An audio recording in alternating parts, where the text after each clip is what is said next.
Bone Wand is currently one of the top healing weapon combinations in PvE and PvP, but it's not easy to understand what skills to take or how to spend your skill specialization points or how to gear with the almost endless possibilities you have in Throne and Liberty. In this guide we will focus on building the perfect Bone Wand healer setup for PvE, and in the next video we will do the same for PvP.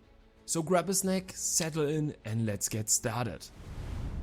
Okay, first we have to understand some basics when it comes to healing in PvE and Throne and Liberty, because it is a little different from what healing is in other MMOs. So you won't be constantly casting heals in dungeons, because most of the damage is either blockable or avoidable. Early on, when players are unfamiliar with mechanics, they will take of course a lot of damage and you will need to heal a lot. But as players learn how the mechanics work and how to properly block, you will need heal less and less. You still always need a healer, but you really won't have to actively heal as much anymore. So when it comes to PvE as a healer, it's not only about healing, it's also about dealing as much single target damage as possible. So when we are doing now our build, we of course need to ensure that we have enough heals, but also try to focus on dealing as much single target damage as possible. Because in dungeons and Throne and Liberty it's always just about boss fights, and here we only need single target DPS. Okay, with the basics out of the way, let's have a look on what skills to take. All the active skills we can categorize in heal, utility and damage skills. So let's see what skills from each type we actually need. For healing, the Wand provides a single target heal with 2 charges, an AoE heal with a short cast time, and the ability to place a healing area on the ground.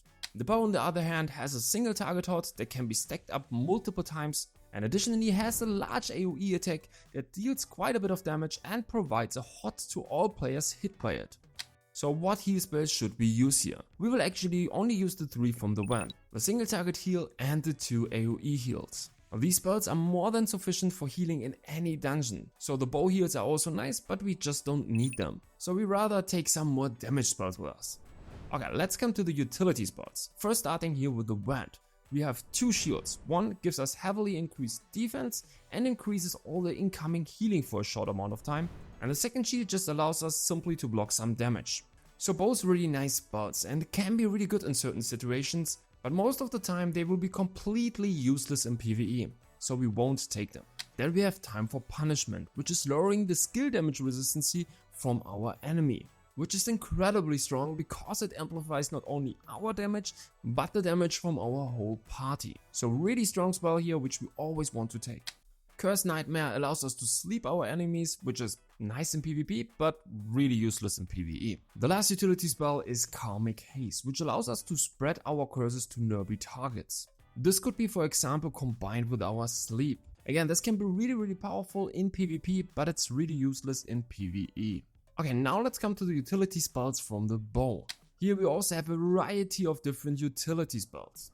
Nature's Blessing can remove weakens and increase the life and mana regeneration from all party members. Providing additional mana regeneration for everyone in the party is just really strong, because mana can be a problem in TL, and applying this buff constantly to all your party members is just really strong. Purifying Touch allows you to cleanse a crowd control effect from a single person. This is just not needed in the beginning in PvE.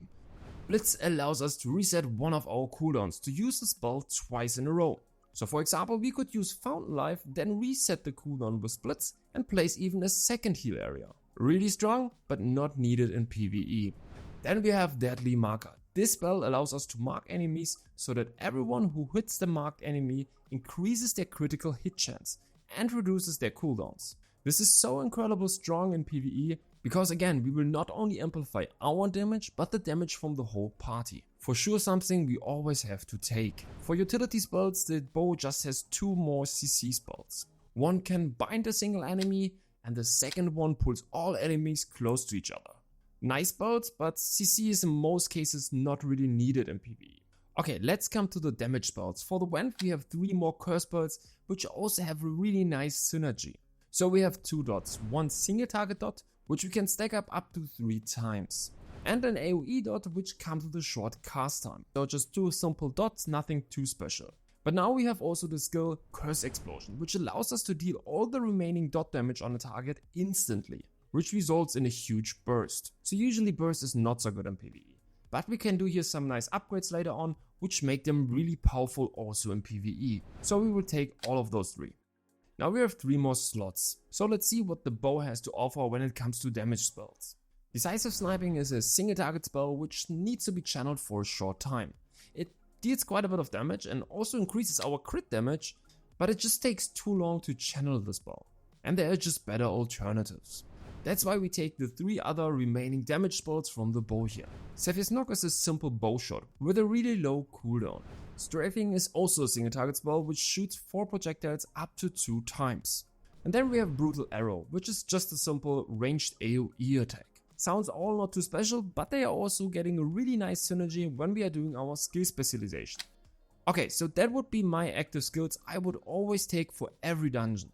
Okay, now let's have a look what skill specialization we should take. Starting here with the wand damage spells. So first we should take here the increased duration of Touch of Despair. Because if the dot duration is longer, then our Curse Explosion can consume more dot damage and will also deal more damage. Then for the Curse Explosion we actually should take all 3 upgrades. So the first one will reduce the damage from Curse Explosion by 50%, which is of course not so nice, but the dots will stay now on the target. So we can constantly have all our dots on the boss but still use Curse Explosion all the time, which of course will heavily increase our DPS. Additional damage increases our damage when Touch of Despair is now on the target. This is of course really nice, so we take it. And the last spell makes the spell a single target spell and also reduces the cooldown. In dungeons for bosses we of course only need single target damage, that's why this is of course totally fine for us. So for Corrupted Magic Circle we only take the first upgrade, which makes it an instant spell and also a single target spell. Again, single target is fine for us, and now we don't have to cast the spell anymore, which is of course really nice for us. So all of those curse spells are now instant and single target, and we can spam them just all the time on the boss. Just really strong. Okay, so let's come to the healing spells. For swift healing I would recommend for beginners to take Healing Transfer and Range. So when you start healing in dungeons you might be at the beginning a little bit overwhelmed by all the boss mechanics, blocking all the fury attacks and healing at the same time. That's why having additional range on your main heal and also always heal yourself even if you heal someone else can make healing so much easier. So of course you can change those specializations later on, but for the beginning I would recommend you those 2 upgrades. So for Clay of Salvation I would also increase the range of the spell. It's also not 100% needed, but at the beginning the positioning of all your teammates, including yourself, won't be always perfect. That's why this kind of an upgrade can make healing a lot easier. For the last heal spell, Fountain Life, I would always use the upgrades Mana Recovery and additional range. The additional range is just so good because we can place the area now directly under the boss, and then it will always heal all the melees and also the tank at the same time. And as already mentioned, mana can be a problem. That's why the mana upgrade is just really good. Okay, for the last spell from the wand, Time for Punishment, I would only take the additional duration of the spell. So we really want to have here a high uptime on the spell, because as mentioned it highs the damage of our whole party, and increasing here the duration makes it of course a lot easier to have here high uptime. Okay, let's come to the bow specialization, starting here with our damage spells. Here we can really have some nice synergies. So what I haven't told you about strafing is that the spell applies a debuff called Target on the enemy. Zephyr's Knock will consume those targets and deal additional damage. Now first we can upgrade Zephyr's Knock that it also reduces its cooldown when a target stack is on the enemy. Okay, this is already really nice. But we can now also upgrade Strafing and Brutal Arrow so that they are applying a new debuff called Gale. Through another upgrade from Zephyr's Knock, the spell can now also consume those Gale stacks to deal even more damage. So we are applying on our enemy Gale on target stacks, and we are consuming them with Zephyr's Knock to deal additional damage and lower its cooldown. Crazy strong combination which deals a lot of damage in PvE. Okay, and then we will also upgrade here Strafing so that we can use it one more time. Okay, done for Nature's Blessing, we don't need any upgrades. Now the last upgrade we actually want to take is from Deadly Marker, which allows us to have multiple deadly markers on a target. So the spell is really strong and you will probably always have multiple bow players in your group. And if you want to stack those deadly markers, then you need this upgrade. So just always take it. Okay, done with the skill specialization, now let's come to the passives. Starting here again with the wand. Here we want to take Devotion of Emptiness, which makes during the day our heal stronger and during the night our curse spells. Here it doesn't matter if it's day or night, it's just always good for us. Then we want to take here Wraith Beacon, which increases the duration of all our curse spells. That means both of our dots, but also time for punishment, which of course is really good. Then we come to the most broken passive when it comes to healing in PvE, and that's Vampiric Contract. It allows us to heal a friendly player by around 50% of our damage when we attack a cursed enemy. So we will have constantly all of our dots on the boss, so the boss will be constantly cursed. Now we can select, for example, the tank, and then we heal him for 15% of all our damage. This alone is most of the time enough to heal your tank. So if he is not failing every proc or misplaying every mechanic, you don't need to actively heal the tank anymore. So just a really broken passive. Noble Revival will give us just some additional healing depending on our mana, which is of course always good. Then we have Selfless Soul, which also increases our healing power and mana regeneration as soon as we are casting healing spells. So more healing power and more mana regeneration, always good. And now we have 3 more slots free, and those we will take from the bow. Rapid Fire Stance increases heavily our attack speed when we are standing still for 2 seconds.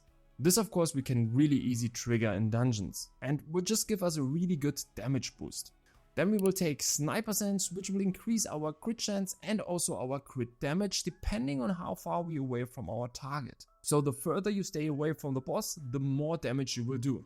Just an easy way to boost our damage here again. And the last passive we take here is Roxy's Arrowhead, which gives us a chance at every attack we are doing to shoot an additional projectile, which is also again a small damage boost and really nice. All the other passives here are mostly defensive or have not so nice conditions when they are triggered. So at least for PvE we don't need them. Okay, lastly we have to consider what blocking ability we want to take.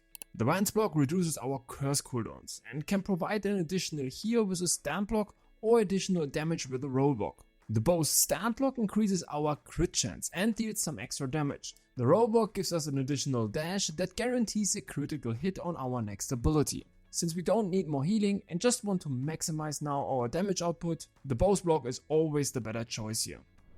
Okay, that would be my skills I would take here for every dungeon run. You will deal crazy amount of damage, provide more than enough heals and utilize the best utility spells for PvE. Okay, now let's quickly break down the best mastery choices for both weapons. At the beginning we will only have 13 mastery points for each weapon. So of course we have to level them, but then we can spend 13 mastery points. When choosing what mastery tree to take, we always want to focus on the final point, because it's always by far the most powerful. For the bow the options are CC and weaken resistance, bind duration or critical damage. Here it's really an obvious choice to go with the sniping tree, since critical damage is just really good. But also all the other mastery points here in this tree are also really useful and giving us just a lot of additional damage. For the last 3 points you have here the flexibility, so feel free to use them as you want. Now let's move over to the wand. The final mastery points offer us here cooldown reduction, heavy attack chance or skill damage boost. For every other weapon you would always take here heavy attack chance, because the stat is just giga broken. But as a reminder, the masteries are only active when you're using the weapon. So for example, when you're using a spell from the wand, then the masteries here are active. That's why heavy attack chance in the masteries for the wand is actually not the best option, because dots can't trigger heavy attacks. And if we look here then onto our spells, we then see that we only have Curse Explosion and all our heal spells which can actually heavy attack. And it's okay for heals, but I would rather constantly lower my cooldowns on my heals than randomly heal the double amount and probably overheal my target by a huge margin. That's why I would always take here the damage tree where we get the additional cooldown reduction. You could of course also go into the weaken tree, because skill damage boost is also really good, but all the smaller mastery points are way better in the damage tree. The last 3 points you can again use however you want. That's already it for the masteries. So now let's talk about the gear you will need for healing in PvE. In throne ability, gear progression happens in phases. So first everyone is starting with green gear, then blue gear, then epic 1 gear and finally epic 2 gear. Epic 2 gear won't release for 2 to 4 months after launch, so we really don't need to worry about it just yet. Additionally, for PvE, green and blue gear isn't really too critical. You can pick here whatever item sounds good to you. Don't stress over it too much, just avoid investing heavily into those items. because the goal is to transition to Epic 1 gear as quickly as possible. But of course, always level up your gear first to the max level before you transfer it. Don't skip that part. But just don't trade here any of the lower tier items. We want to transition as fast as possible into the epic gear. This will be totally different for PvP. That's why I have here only created builds for Epic 1 gear. I've created 2 builds. One low budget build that even a solo player can farm in dungeons, weekly contracts or in the open world. And another build which also requires items from world bosses.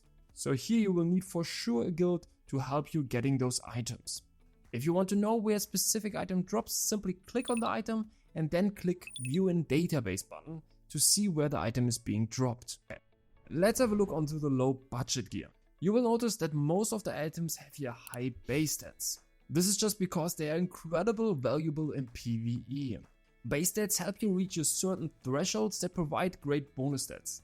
And they also increase your overall base damage, which directly impacts the damage of all of your skills. So especially in PvE, where you don't need defensive stats, always prioritize high base stats items.